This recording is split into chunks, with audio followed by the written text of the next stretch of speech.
Hello बच्चों, चलिए प्रश्न को देखते हैं। अगर CuS कॉपर सल्फाइड का अवैल्यता गुणनफल 6 गुणा 10 की घात -16 है तो जलीय विलयन में उसकी अधिकतम मोलरता ज्ञात कीजिए। तो हमें क्या दिया गया है कि CuS जो हमारा कॉपर सल्फाइड है उसकी विलयता गुणनफल दे रखा है 6 गुणा 10 की घात -16। तो इसके अधिकतम मोलरता हमें ज्ञात करनी है। तो हम लिखेंगे हमारी मुख्य अवधारणा।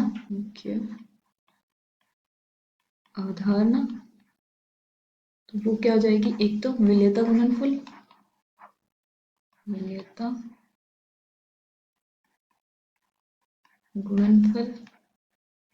दूसरा मोलरता और इनके बीच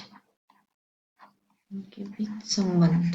हमारा विलेयता गुणनफल क्या हो जाता है कि निश्चित ताप पर संतृप्त विलयन में उपस्थित आयनों की सांद्रता के गुणनफल को हम क्या बोल देते हैं, विलेयता गुणनफल। तो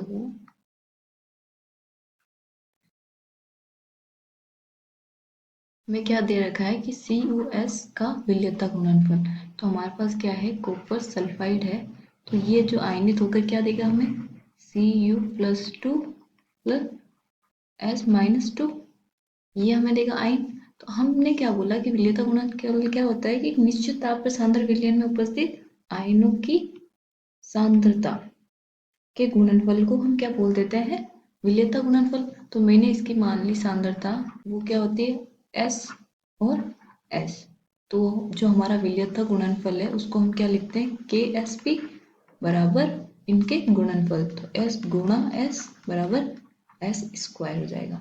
ठीक है, तो हमें पता है कि KSP कितना दे रखा है हमें, 6 गुणा 10 की घात -16 बराबर S²।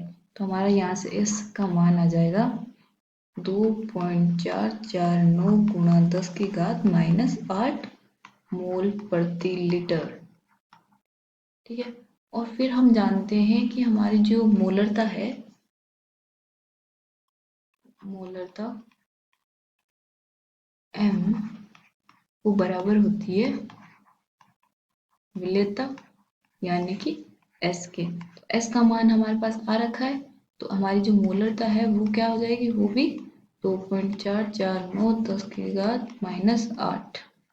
आशा करती हूँ आपको समझ में आया होगा। धन्यवाद।